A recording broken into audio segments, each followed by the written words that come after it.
Thanking the men and women who wear the uniform. It's National Law Enforcement Appreciation Month. Let's welcome Charleston County Sheriff Lieutenants Shawn James and Jacquelyn Woodall. I want to thank you for all that you do. You keep us safe. You do so much for the community. And I think, you know, in the climate that we live in with defunding police and all of this rhetoric, it's important to understand that we are all members of the same community. Why is it important for a month to be recognizing men and women in uniform?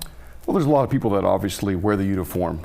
There's thousands of police officers in South Carolina. Not only that, also correctional officers throughout the state. And this is a time when you don't feel a lot of times appreciated, you know, whether that's in the community, sometimes even at work, right? But the whole thing is being able to be appreciated throughout the community is extremely important because you want people to feel a part of something. Yeah, and a part of the same family, so to speak. And so where do you find that there's sort of a disconnection where you're trying to make that connection, bridging those gaps?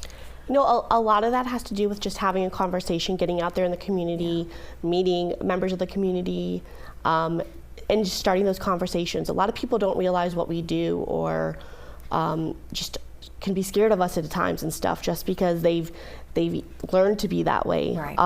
So just having that conversation and getting out there with us and not being afraid to walk up to us and say hi, or just start asking questions. Hey, why do you do this? Why?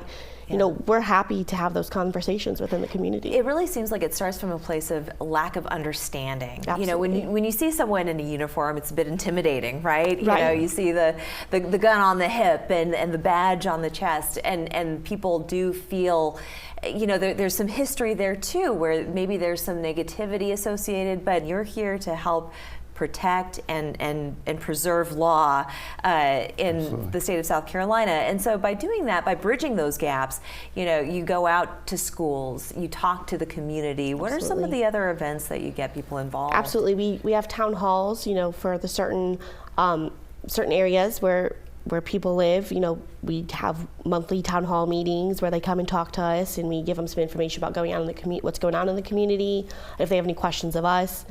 We have extending branches, which happens quarterly, and they come in.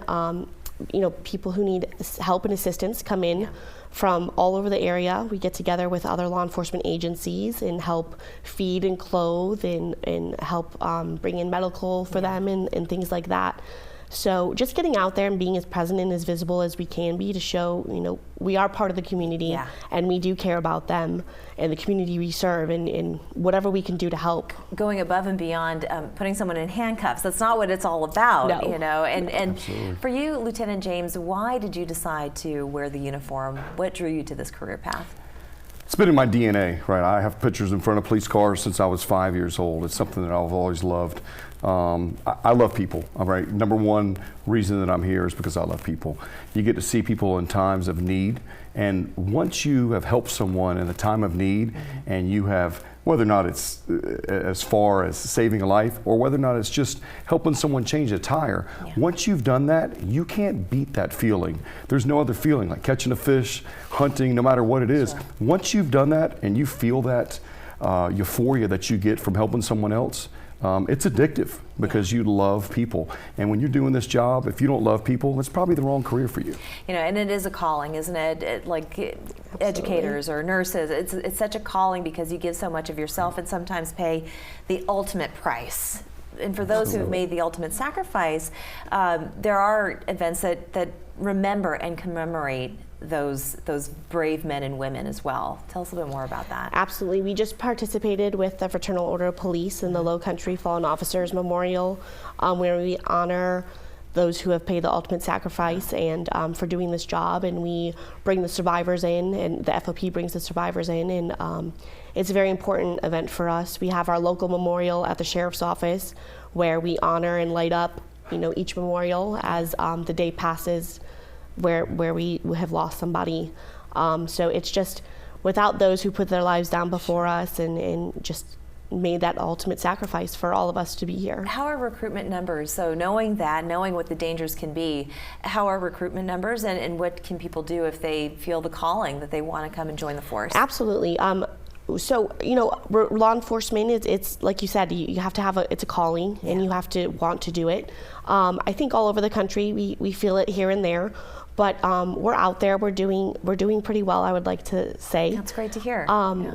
And we offer ride-alongs. So anybody who wants to do a ride-along with one of the deputies is more than welcome to come and see what we do. I've done ride-alongs. Those are the best. Those are so much fun. I encourage anybody to do it because you get to ride in a cruiser. You get to see firsthand. Absolutely. Just and your day, it can start one way, it can end up another. Absolutely.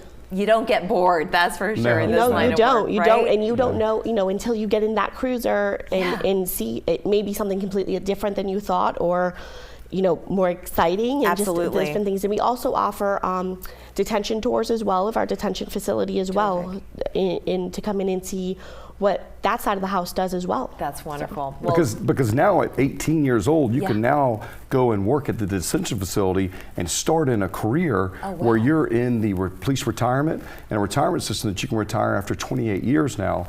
So at 18 years old, you're looking to be able to retire at 46 years of age and have a pension for the rest of your life. You just made me feel really old, by the way, and I chose the wrong line of work. No, but seriously, thank you so much for bringing that up, and thank you for coming on and sharing with us. Of course, we need to appreciate all of our men and women in uniform. This is the month to do it, as well as the other 11 months of the year. So thank you again for joining us. Appreciate it. Thank you. We're back after this.